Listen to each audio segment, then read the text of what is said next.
Okay. Today we have one of my favorite people on the show. Kevin Miller is the CEO of Aware Broadcasting, which currently produces two podcasts, The Zig Ziglar Show, which he hosts and just eclipsed over 40 million downloads, and The True Life Show that he co-hosts with Randy James. They both have a functional medical, or excuse me, dang it, I hate when that happens. All right. It's okay.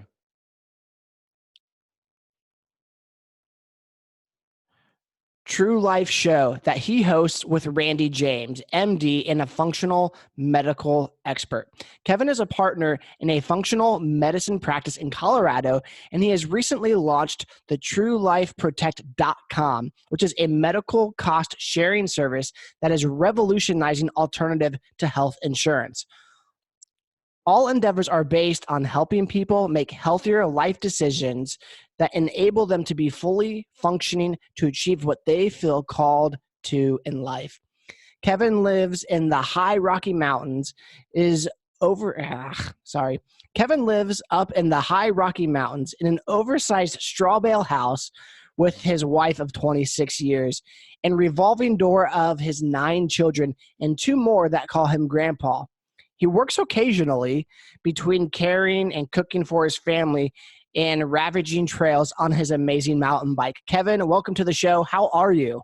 I am well. It's funny to hear some of that, but it's actually true. So we'll go with it.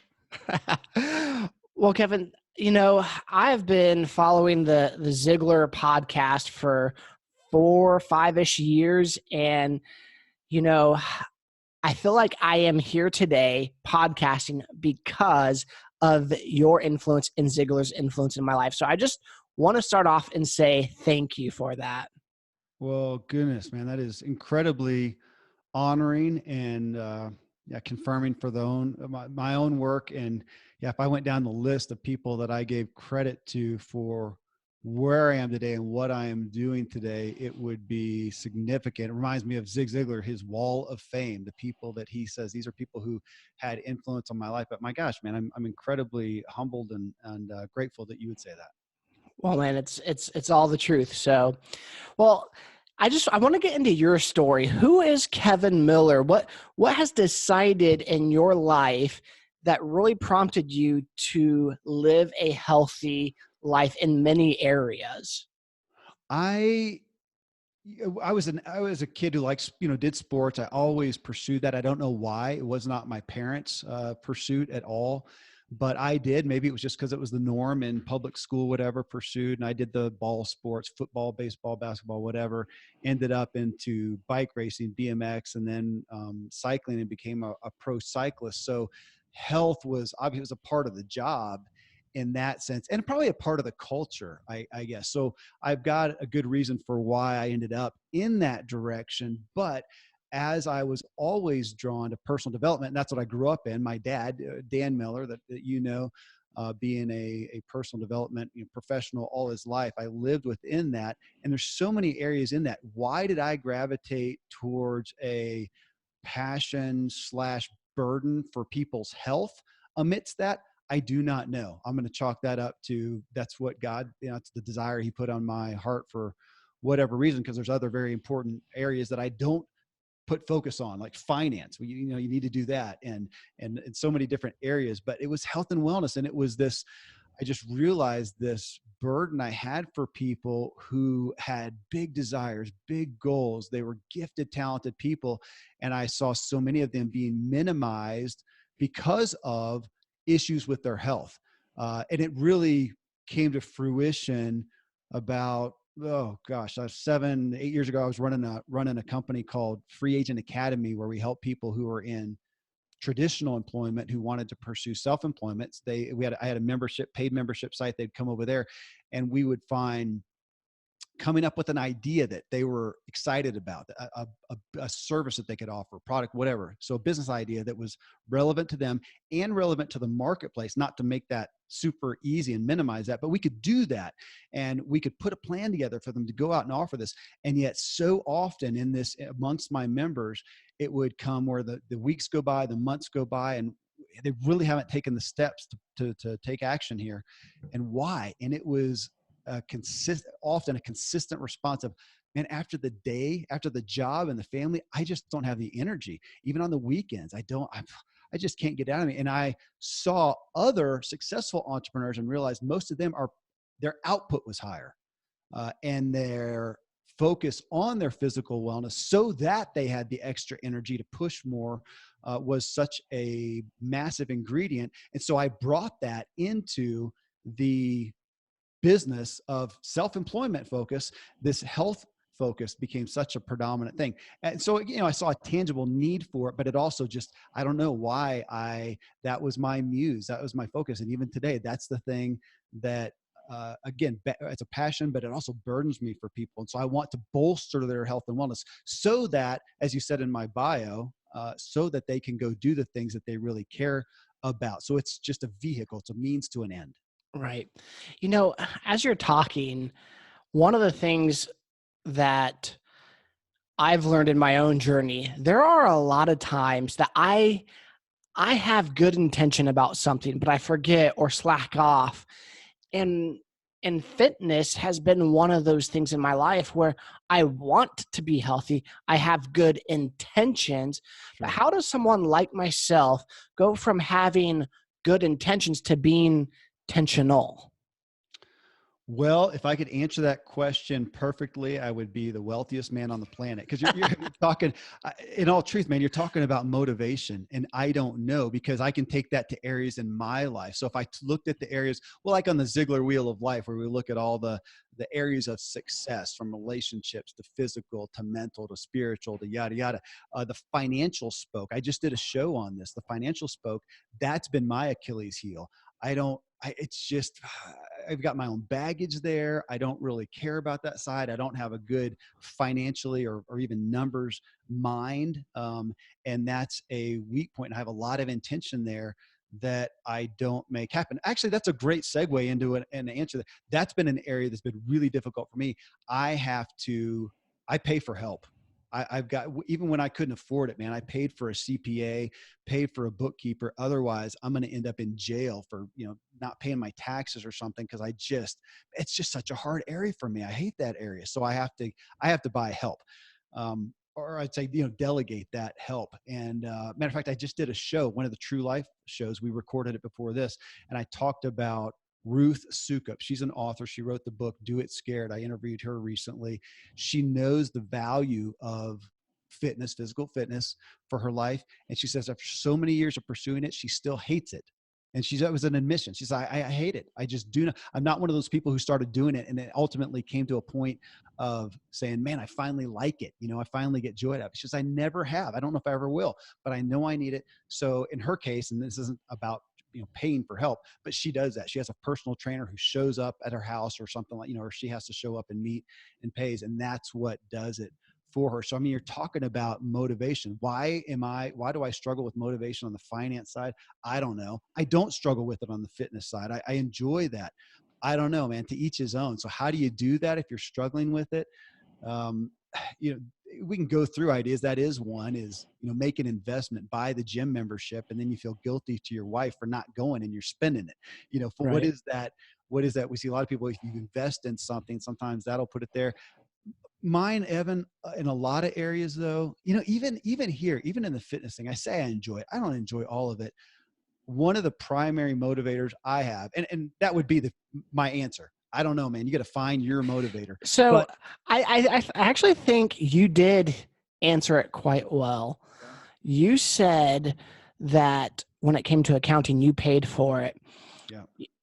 About last fall around this time, I paid for a personal trainer.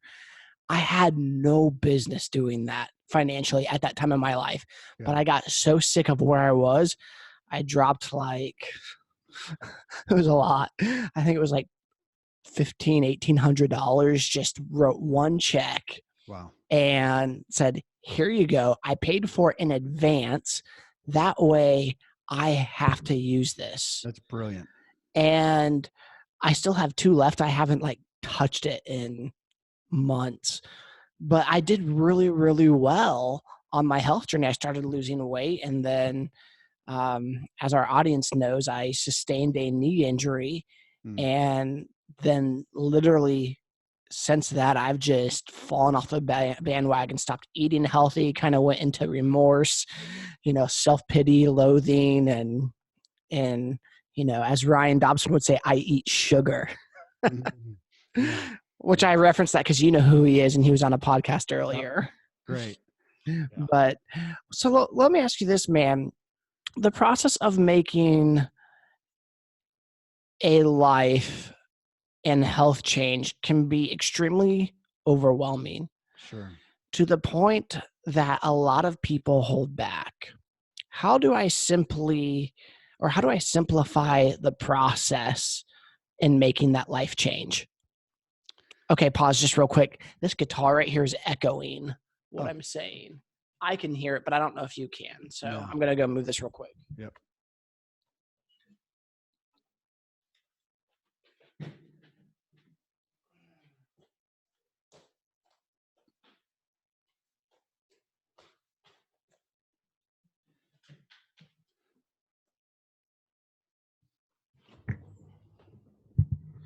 This is a new setup for me from Yeah. what I normally do. And Looks good. thank you. I just noticed that through that hole, it was echoing. You want me to repeat the question? No, I got it. Okay, go. Well, personal development world, there's lots of answers to that, and taking baby steps is a good one. But well, I end up coming back to. I recently interviewed Hal Elrod, who's the phenomenon for the miracle morning, and the concept that we come back to. Well, even in my habit show is saying this is what my day is going to be. This is what my day is going to consist of. This is what I'm going to do. This is what I'm not going to do. I mean, we're all going to wake up and we're all pretty much every one of us is going to at some point, we brush our teeth. That's who I am. That's who Evan is. That's who Kevin is. We brush our teeth. We take a shower. We do XYZ with our kids at night. We read a bedtime story to them. We have this routine is what a past assistant gave to me one time, because she knows I don't like confines. So I don't like things that I don't like structure and schedule. I like to be spontaneous. But she said, Kevin, I've got to, it was actually in regards to podcasting, because I was so sporadic with when I did it. So we've got to get you on a consistent routine. She says, do you ever miss brushing your teeth? I said, no.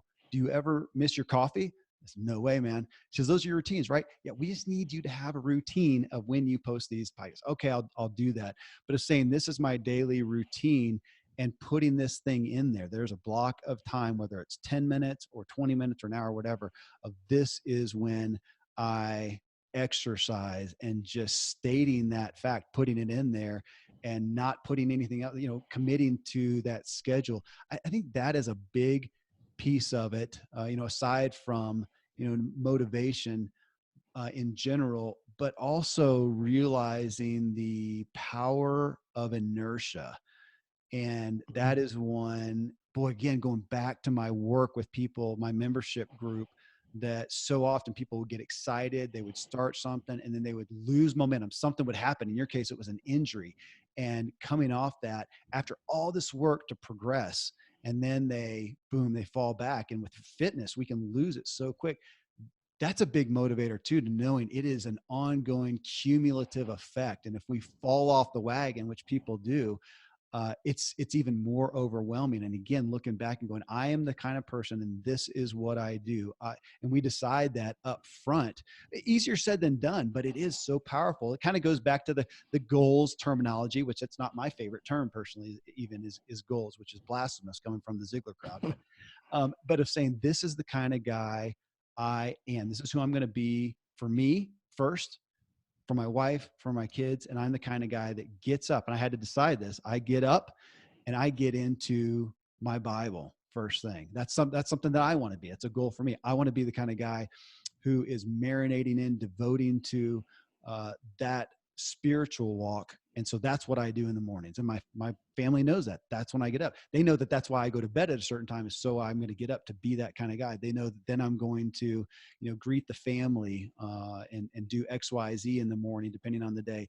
They know I'm going to exercise. I know I'm going to, and I don't have anything else scheduled in that time. If not, what am I going to do? Stand around? I mean, I've blocked that out intentionally ahead of time. It kind of goes to, man, a great analogy for this is Benjamin Hardy, who wrote the book Willpower Doesn't Work. And he basically says, if we get up saying, I'm going to use my willpower and discipline to make myself do these things every day, ultimately it's not going to pan out generally, as opposed to creating a lifestyle and an environment and a circumstance. It just behooves that this is going to happen. And so if this is, if this is when you've got your day scheduled out, which I don't like schedule, but you got it scheduled out. That's when you do it. And otherwise you're not in accountability. So you tell your wife that this is when I do this, and you schedule your day around that, and you don't schedule other things. That's a big one that I see helps a lot of people when they just make the decision that this is what I am going to do. I'm going to set aside the time, and it comes up, and they generally will fulfill it, other than if it's happenstance. So as you're sharing this, I'm looking at my life and the things that I want to be different. Even as a Christian, more recently in the last 5 or 6 months, I've struggled with reading consistently in the Bible. I've struggled with the health. I've struggled in many different areas, and a lot of life circumstances happened as well.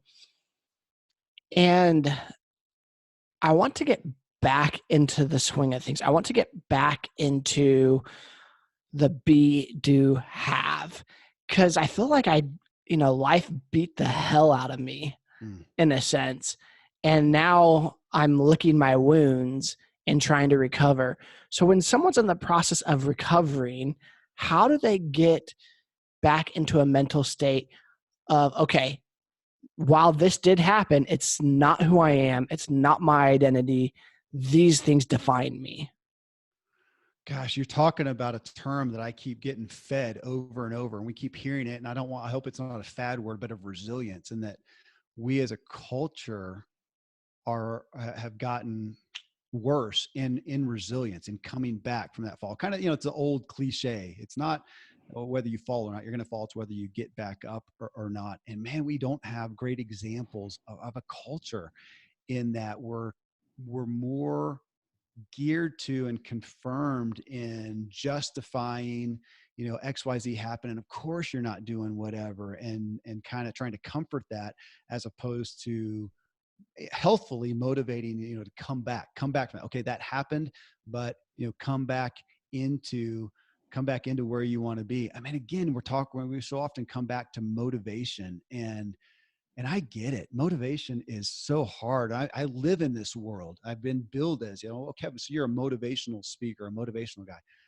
I guess I don't feel like an expert in it, because again, figuring out why are some people motivated, some people not. Why is anybody motivated in one area and not motivated in another? And I don't believe you can show me anybody. I don't care how much of a rock star, how successful they are in one area, where it'd say they got motivation down.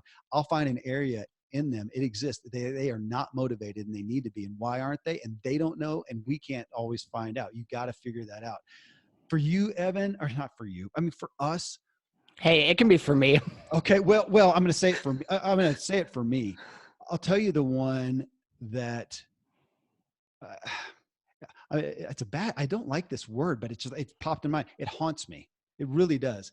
A lot of my motivation is, this sounds bad too, it's almost fear-based, but I don't know. It's consequence. It's bad consequence based, meaning today I don't want to do this. I don't want to do that. But when I look forward and go, who do I want to be in a month? Who do I want to be in 6 months? Who do I want to be a year? Then I'm going to be the culmination of what I do or I don't do. And if I don't do X, Y, Z, and I come forward here, man, nothing is going to change. My marriage is going to stink. My faith is going to stink. I'm not going to have the ability to walk out or to embody the fruits of the Spirit, because I'm going to be bereft at this point. So you come back like to the physical fitness, and I look at my kids and think, do I want to be at a point to where I can't keep up with my kids to go on a simple hike, or to help them build a house or fix a car or all these things? I sometimes think that my main motivation is the fear of what I won't be able to do out here if I don't do X, Y, Z here. I've got to keep that inertia going. And that can also be a recipe for my own stress and feeling imprisoned in that. And I do, you know what? No, I'll raise my hand. I can fall into that mode. And I've had my wife sometimes say, "Oh my gosh, Kevin, can you take a day off?" And that you can get into addiction and get into some unhealthy, but I have a healthy, maybe bordering on unhealthy fear of if I don't do X, Y, Z. Go back to finances. If I don't have somebody, this happened for years of never keeping track, always good intent, but never doing the bookkeeping. Then the end of the year comes, taxes are due.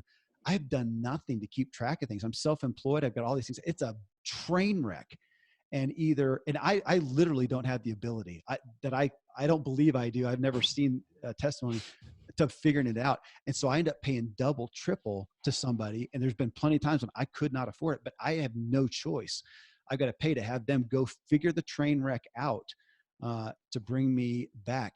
I'm even more fearful of my health and wellness and my mental capabilities to keep things rolling and pay the mortgage and whatever. So I'm looking and going, if I don't do X, Y, Z, I'm going to be bereft. And I've had so many experiences personally and with other people of seeing the things that they are able to do and weather, the crisis that they're able to weather, and look back and see it's because of their daily deposits in X, Y, Z. So I look forward and go, man, if this happens to me, I have no reason to believe that at some point, with the amount of kids I have, that I won't lose one. How am I going to deal with that? I mean, I literally, I can take that in and conceptualize that and bring myself to tears, think, how am I going to deal with that? And I know people who have had that happen and it has destroyed their lives. I know a couple right here in town who that happened with, and we walked with them as their child died, and they are stronger today.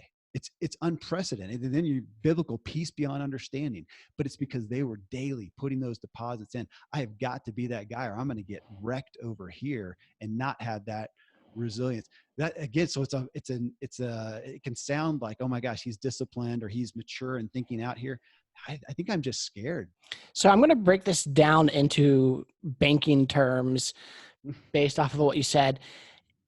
You know, when life takes a heavy withdrawal from us, which it will, if we haven't been depositing into ourselves the energy, the health, the finances, the emotional intelligence needed, if we're not doing these small, consistent deposits, when that withdrawal comes, either we're going to have the money in the bank or it's going to bounce. Perfectly said. Absolutely. And I do get the privilege.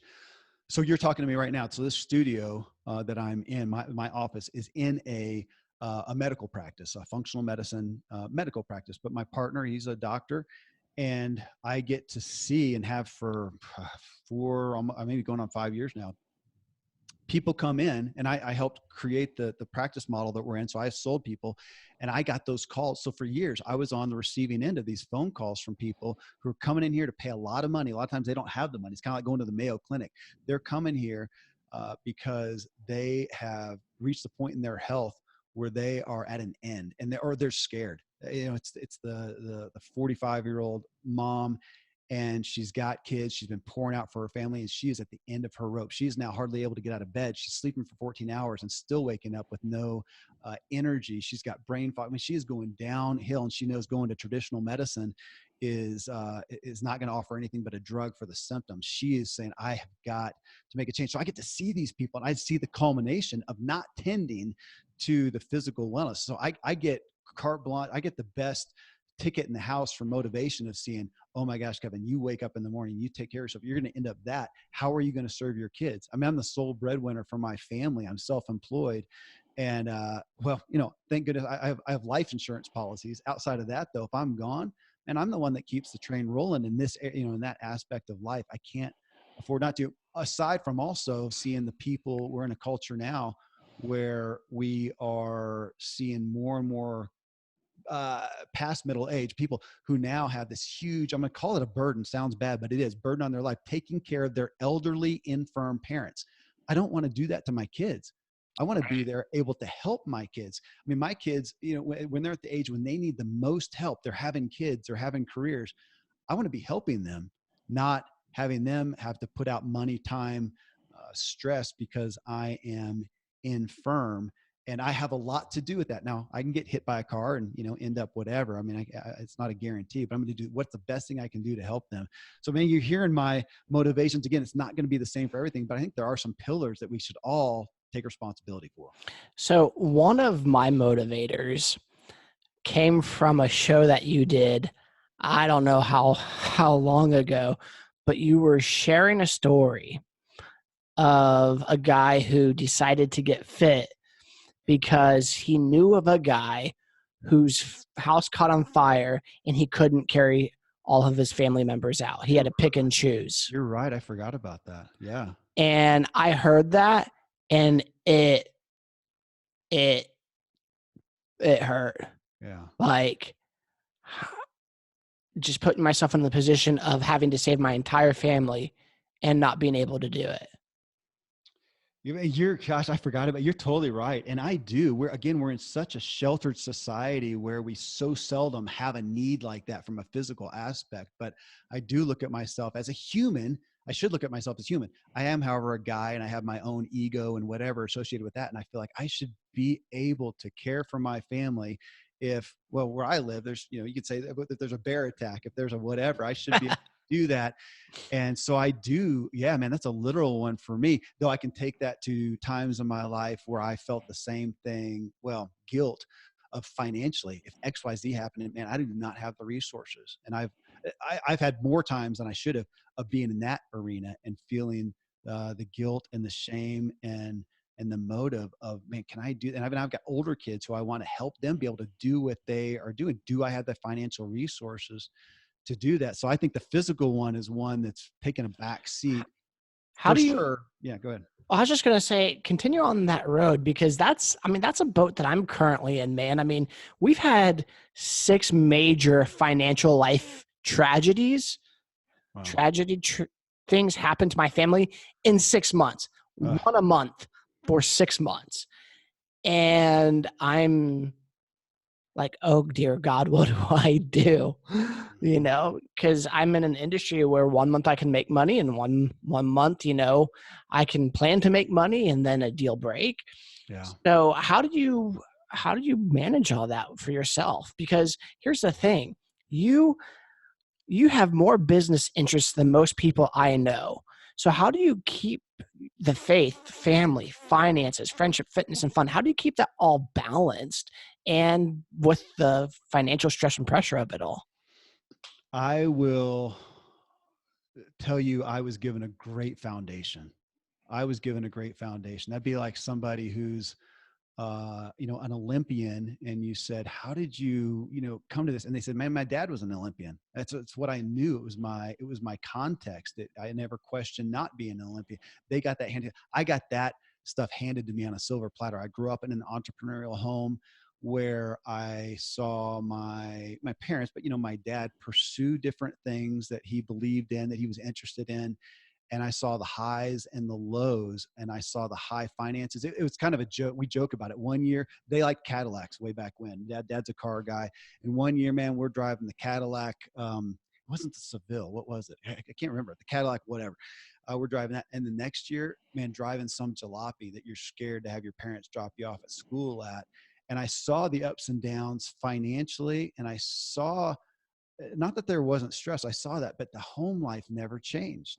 At the end of the day, dad was able, and mom, they were able to, I don't know if they'd say they compartmentalized it. I really think they had faith. They really did. I mean, dad was, both of them, constantly going back to Ziglar. You can change who you are and where you are by what you put in your mind. They kept a consistent flow of faith messages, of positive messages going in, and they believed. And so the home life didn't change. We always had food on the table. We may have had a hard time buying clothes for school some years or something like that, but there was still joy. There was still peace. He was able to put it aside. I think even when it was really hard. And so I really got the faith of that, and the expectation that things will work out. I mean, you got to do your part of it, will work out. I got that handed to me. So I got to see, and even the separation of business, man, he's self-employed, but you got to leave it back home. Easier back then, granted, because he didn't have a computer at home. They didn't exist, so when he left the office for the most part. So that was good. And we have to fight that ability to engage constantly now, but I got to see it, helps. But Evan, it's amazing how, even growing up with that, how many things I did poorly.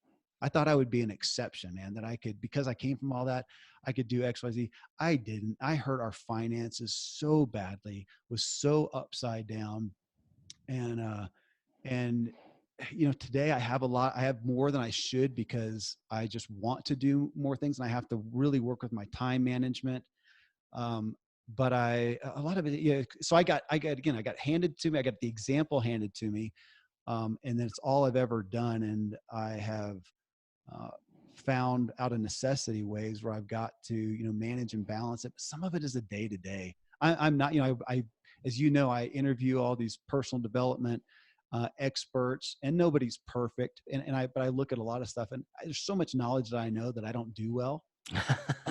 It keeps me humble, for sure. And I maximize my strengths. I try to minimize my weaknesses. I do get more help now than I used to, and some of that is hard because a lot of times places like you talked about, right? Man, I couldn't afford the help, but even back then I found times when I could barter for things, and a lot of it's just commitment. I was just committed. And again, what am I going to do on the other side? I didn't give myself an out, which is good and bad sometimes, I think. But usually I didn't give myself an out. Again, looking forward to the future, I'm a really, really bad employee. And yeah, and that's good and bad. There's a lot of times my wife wishes that had not been the case. Right. But I really struggle with that. And in recognizing that it's not a platform I stand on and say self-employment is a holy grail. I have a hard time conforming. I have a hard time collaborating. And some of that I need to be better at. Some, though, I realize I do well sitting there and creating something and writing. I love a blank piece of paper. I need to be able to, exert my creativity and whatnot, if I'm going to be in my best place. And so looking at that and going, man, I've got to make this happen. And having all the kids, I was usually in a place where I had to. And, I just wrote about this. Where did I write about it? No, I didn't. I'm about to talk about it in an interview I'm doing later this afternoon with somebody who knows my dad well, and it's testifying to him. One thing that I saw there too, that was again, a great benefit. I don't recall. I had to tell my dad this because I never conceptualized it till yesterday when I was writing. I never saw him. I've never known him to make an excuse, ever.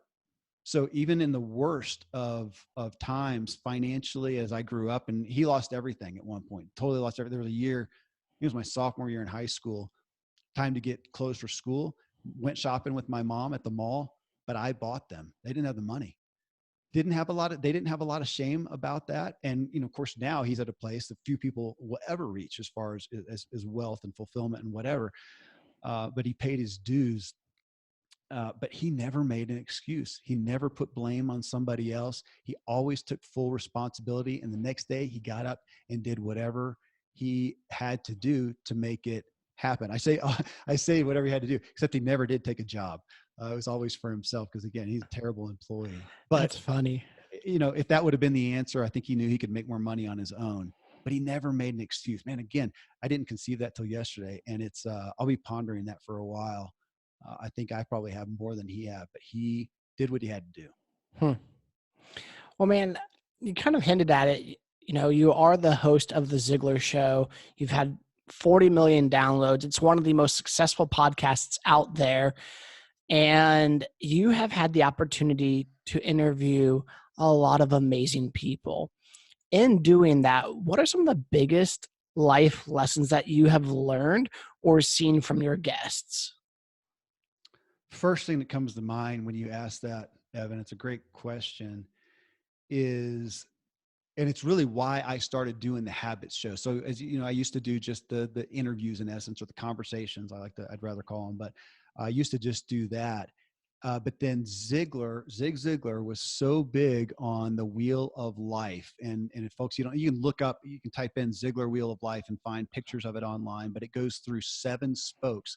And he's saying in his experience personally, and in him, being in big circles with people who are pursuing success, to have true success, you need to have them in all these areas. If you don't, it's like a wheel and you've got a flat spot and you're going to thump along. So that would be me going through life. I'd say financially, I've often had a flat spot there, and I'm thumping along, and man, so many great things, and there's that thump, and I've got to address that if I want to really have full success in my life. So him talking about that, and as I was talking with all these hugely successful people, rock stars, right? From Seth Godin to Dave Ramsey and, Mike Hyatt, and yada, yada, and looking at them and realizing, well, and I also, again, through my childhood, I got to see a lot of these people behind the scenes, and now I've gotten to more, and I get to talk with them face to face and talk with them online, and to realize that they are not superhuman. And I think we're in this culture right now. We're enamored with superheroes, literally. I mean, it's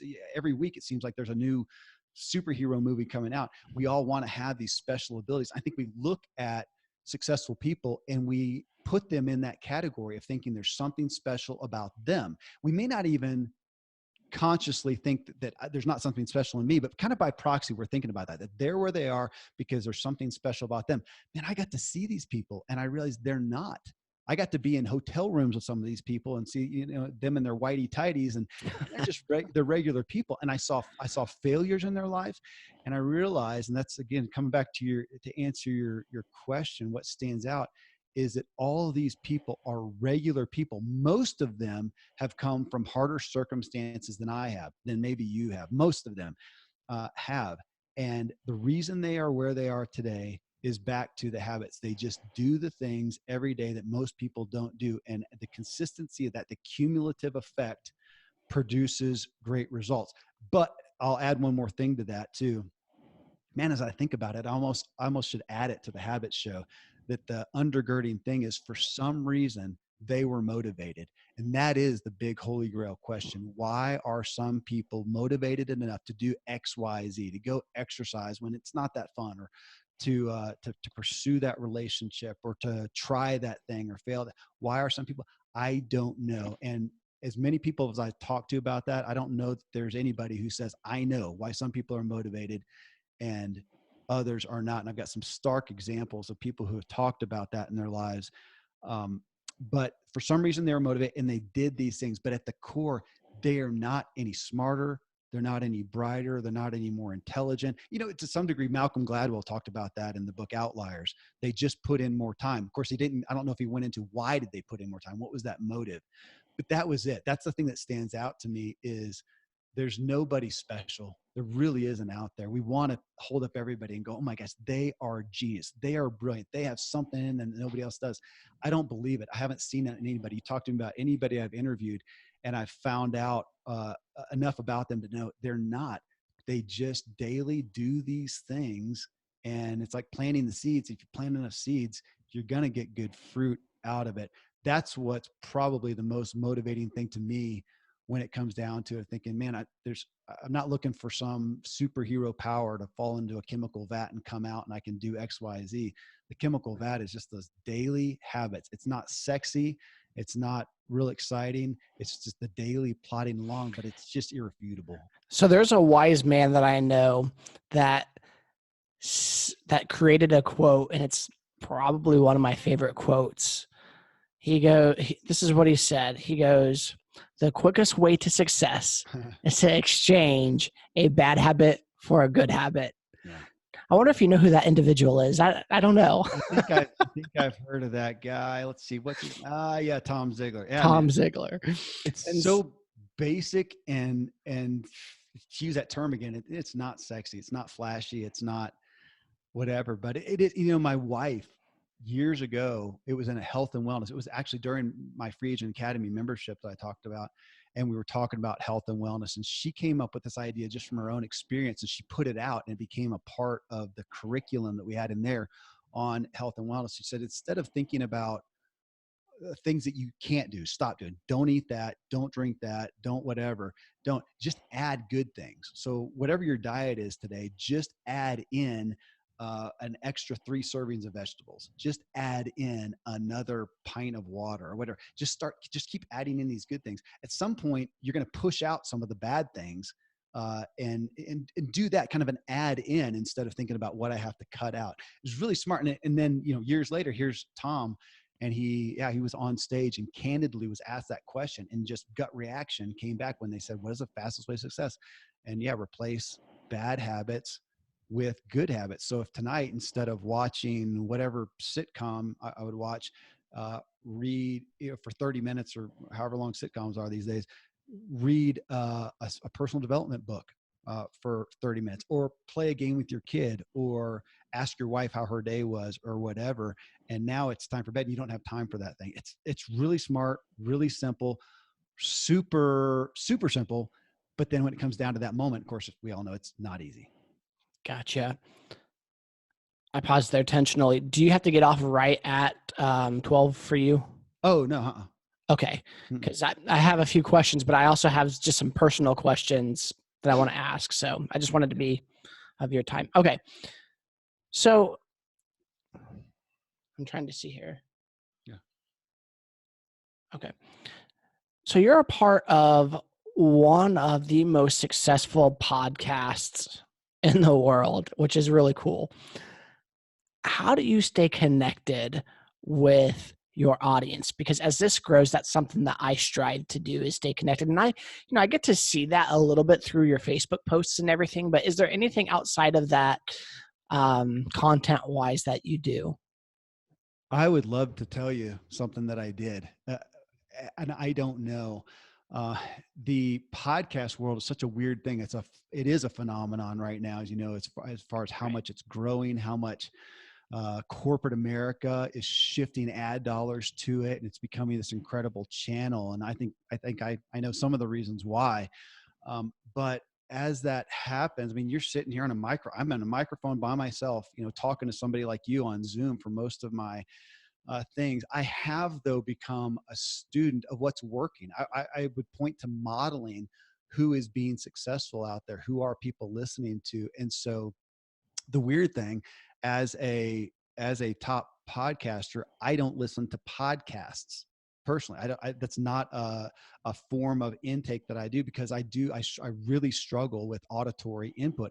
I want to read it. And so I take up my personal development time and pursuits by reading, but I do go audit the podcasts that are doing well out there. So I go listen to Tim Ferriss. I listen to his intros and his outros. I listen to how he's doing his ads. And I look at that, but now I can't model it totally, because he's a celebrity. And to some degree, he could sit and burp and people are going to listen to it a little bit because they trust him and they want to listen. So some of the things he does, like sometimes an 8-minute intro, Joe Rogan does it too. The first 8 minutes is all ads. I can't do that. I can't afford that. I'm not that big of a celebrity. So they can do, so I can't model everything, but I can go look at that.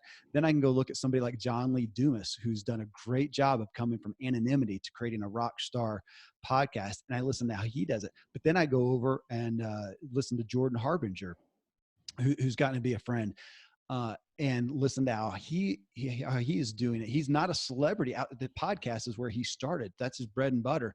And look at how he's doing that and how he's changing. And a lot of those guys are writing about the changes and why they're doing it. Tim Ferriss just recently did that, huge. I mean, he's kind of like the Oprah of podcasting these days, as far as, companies and anybody if he'll promote them, and he can promote a book and sell it out on Amazon, and they can't ship it for days. He's got so much power. And,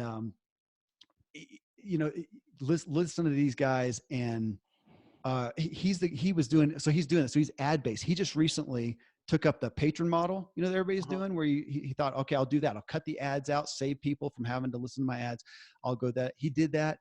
Huge buildup, huge announcement, huge shift. I can't remember the numbers. It lasted for a very short time. He got immediate, I'm not going to say backlash, but negative stuff. And he switched right back. I mean, he is being the student of what his folks want. And so I'm paying attention from the celebrities, and then trying to hear from my own audience. I posted recently on Facebook, I asked about my three shows, my three formats. I'm sorry, my three formats of the Ziglar Show: the interview, the conversation, the main message, the habit show, and then the Q&A. And what do people listen to most? What do they like most? And they told me point blank, boom, boom, boom. And then I came back and said, because the Q&A got the least amount of votes. And I said, well, gosh, maybe I shouldn't do that. And most of them came back and said, no, I think you still should, but maybe not as much. Maybe do a little bit more interviews, a few less of those. Listening to the audience, so much of asking what they want to hear. So I am being a student of that. I listen to the reviews. I listen to the negative reviews. I had somebody complain about the number of ads recently. And most people said, dude, that's one person out of the past 100 5-star positive comments. And but it's somebody. If somebody posted that, there's probably a few more people. And so I just went and looked at how can I be more respectful, authentic Right.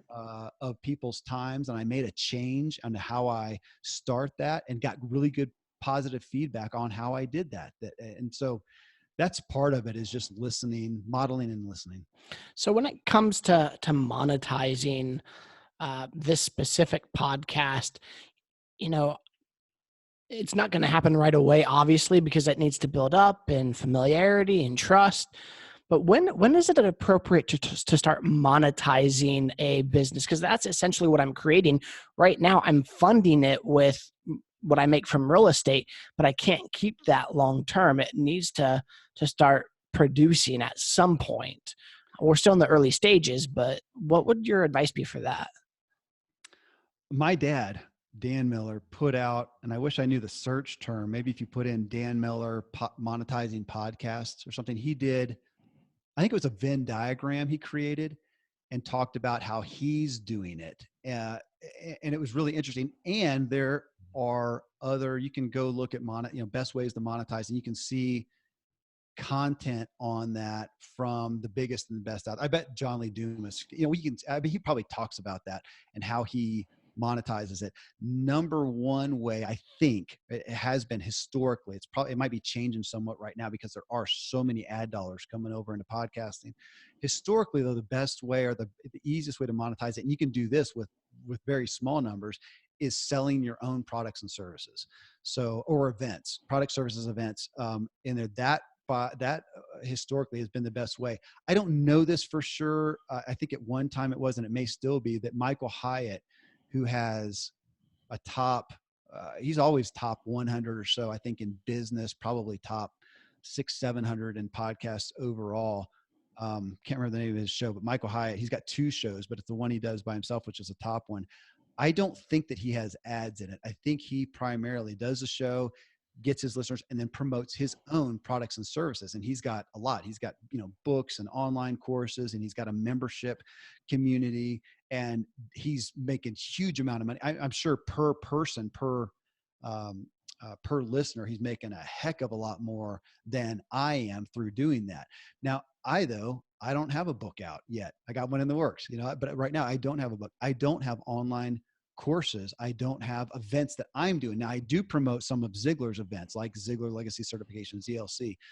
I do promote some of that, but I don't have those things. I do have enough listeners to warrant ads, but I know people with, 1,000 people who may be in a niche podcast. Maybe they're promoting to, real estate. They have a real estate podcast, and and they can bring on a sponsor, an advertiser for a certain amount of money, even to a small audience like that. Now, if you're looking at overall advertising, if you want, I'm doing ads right now for Kindle Unlimited.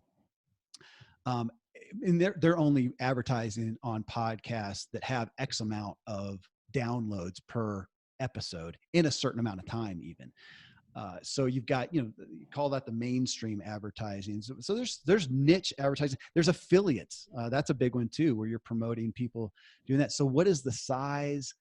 I think if you're talking about mainstream ads, where you got an ad agency and yada, yada, I think 20,000 downloads for an episode in about a 4-week period of time is kind of the entering point. It used to be. Maybe it's lower now. I really don't know on that.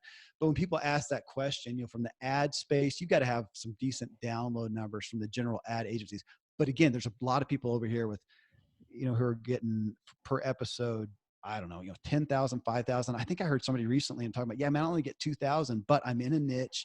I've got loyal listeners and I've got a couple sponsors who are paying because it's worth it even for that amount. And they can put the numbers to it, as well. So it depends on what you're trying to promote. If you want enough listeners to get ads, the more the better. But if you've got a niche offering, if you're doing affiliate advertising, or if you have your own products and services, and ultimately that is it. When I do come out with my book, man, half the book deal or more is based on the listeners I have and their expectation in mind too of how many I can sell my book, as well as that I know people like Evan, he has a show, maybe he'll promote it. I'll talk to you about that, and somebody else will promote it, and they're going to look at those numbers, and I'll be selling my own product if I wanted to do my own event, which I just don't want to do. But if I wanted to, that would be the best offering that I could do, probably as far as dollar for dollar financial remuneration. Okay. I'm going to end with 3 bullet point questions. Mm-hmm. So they can be rapid answers if you want. And then I have my personal questions after that. So Kevin, one of the biggest things that Ziglar talks about is our own self-talk. And what I've realized in my life is that I have my own lies in my head that I believe in. I asked this question to kind of humanize our guests a little bit. What is the biggest lie in your own self-talk that you currently have or struggle with? It's a fear that I don't care for people enough, that I don't truly care. I just read a book by Brian Dixon, and he talks about, it's called, I'm interviewing him today. I think it's called Your People Are First, something like that.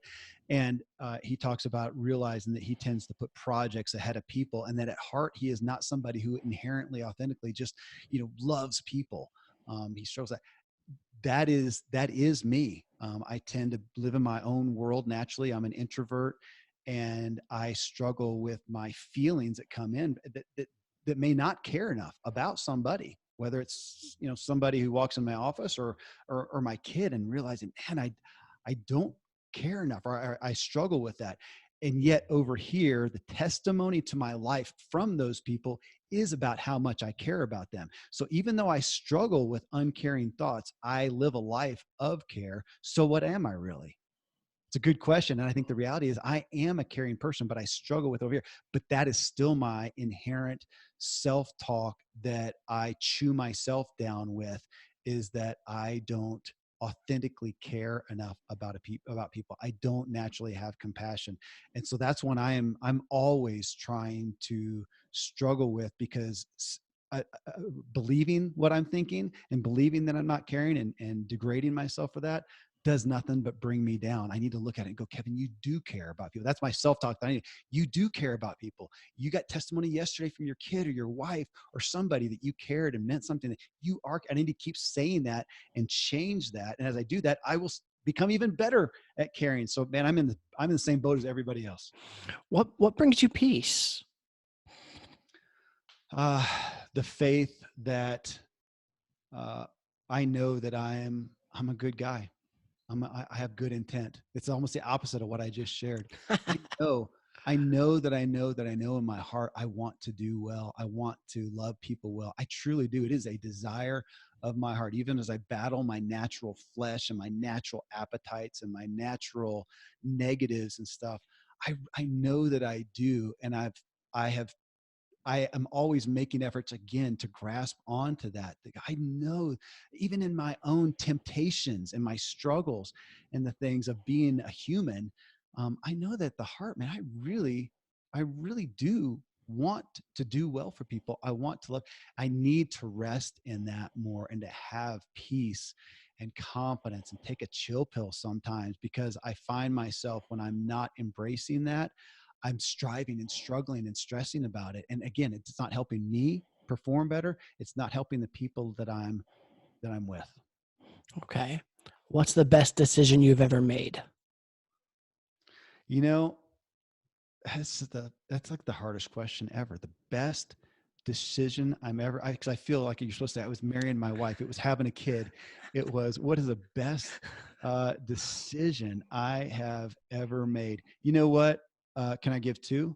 Sure. And they're not groundbreaking, monumental, save the world decisions.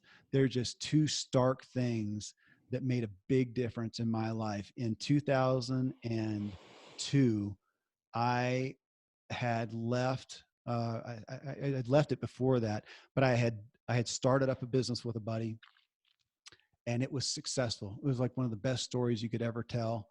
We were selling it. I was young, and it was going well. And I left it um, with no financial thought at all. Part of my own problems. To go pursue a heart venture that had no financial structure, no financial plan, whatever. I had done that, and I was doing good as far as helping people, serving people, caring people, trying to prove I was all heart and yada yada. We were helping people, doing good thing. I was so upside down financially and stressing my family life so much that it brought my wife to saying, Kevin, I love you. I believe in us, but I'm done. I can't keep doing this. And she was right to do it. And I stopped. I stopped everything. I gave everything up, not just in response to her, but I knew it too. I gave it up. It was so hard. I gave up a big organization, a lot of people I was involved in, a lot of commitments I have. And I didn't leave anybody, high and dry financially. I left it with a ton of debt that took me years to pay off. I didn't declare bankruptcy or anything, but stopping that and, man, kind of shelving my ego, and we moved away. We changed our life dramatically. I'm grateful I made that decision. I'm proud of myself for making that decision. As much as I'm shameful for some of the things that I did, I'm not a no regrets guy. I'm not, killing myself today because of it. But if I go back, I made bad decisions. Good heart. Going back to your other question, I had good heart. I know my heart. I know my intent. I had some errant doctrine in it and some lacking wisdom, but I was trying to be a good guy. I did it badly, but I'm glad I made that decision. Um, and another one that comes right to mind is, gosh, not that many years later, it was 2006, I think. And we were in a home, not bad. It was up here in Colorado. It wasn't a bad place, but I just felt almost burdened to raise my kids. We had, how many kids do we have at the time? Four, and maybe a fifth coming on the way, but growing family. And I wanted them living with land to grow on. I wanted them living with the outdoors and the forest. It was just, I'm not going to justify it. It sounds like a first world problem. Oh yeah. You just, want, I just felt called to. I really did. I'm not going to say it was a God calling and try to put it on there. I wanted it for me. It's what I felt called to. I'm not going to make excuses or try to justify it. I wanted that. I was not in a financial place to do that. And there's a story there, but we bought land, and we bought land that we shouldn't have been able to afford, but it worked out. And we built a house. It was right before the economy crashed. There's no way it should have been done. The people who lent me the money, I'm, it's hard not to say they were just outright stupid, but it did not matter. I'm going to just, but I'm going to say God made a way for it. It happened. It shouldn't have. And we built this custom house, a big home on incredible land. And my kids have now grown up there. It didn't make sense in any way, shape, or form. Nobody who knew me. I mean, there were some that had faith in me, but most were really concerned about doing that. It was nuts. I have no idea how we did it. We designed the house, did the general contracting. I literally did a truckload of labor, and I had never done anything but build a set of shelves before that. It was asinine and miraculous, and I'm so grateful. What my kids, what it's done for their life. And again, not that everybody needs to do that. Somebody's dream may be. I have some friends, and theirs was to live in, downtown city of Dallas, and have their family be there to serve that community, and that was their dream. So this is just mine, and what was on my heart. So grateful that we did that. It was so ridiculous, and I'm so grateful. And that's where we are today. And the kids say we're never allowed to sell the place. Um, those are two big decisions that really altered the course of my life, grew me so much. And those are just tangible, rubber hits the road, circumstances and environment of life, and having having to not make any excuses and do what you got to do. How can I add value to you? You just have. You just have. Nobody. There's not. Speaking of vegan, there's nobody who doesn't like to talk about themselves. But I bet if you look at people who have been like all these, successful people that we know of, you know what? Actually, there are some who they know their message and they get on there and they pretty much just, go through their message. But for the most part, people authentically come on, and when they talk, and they get asked questions with a little different flavor, a little different nuance, and they have to think about it. I love the candid, can't just candidly uh, answering questions, and you learn so much about yourself even just doing that. I've mentioned a couple things during this show that I haven't conceptualized that I'll make notes on. It'll be the next step. It's kind of like the way to learn something, the best way is to teach it. And so when you talk about your shtick, your message, whatever, you're learning it and you're hearing it through different eyes, and the way that you've authentically not just ask a question, but you've asked it from a personal standpoint of where you are in your own journey is great. I endeavor to do that in my own shows, to ask it from my own personal standpoint, relevant to my life. And so you've done that today, and you've brought me value just by letting me be here and talk with you. Man, I appreciate you coming on and everything that you and the Ziglar Show have done for me. So, man, thank you. Thank you for coming on today. My honor. Thank you, Evan, for doing what you're doing. Take care.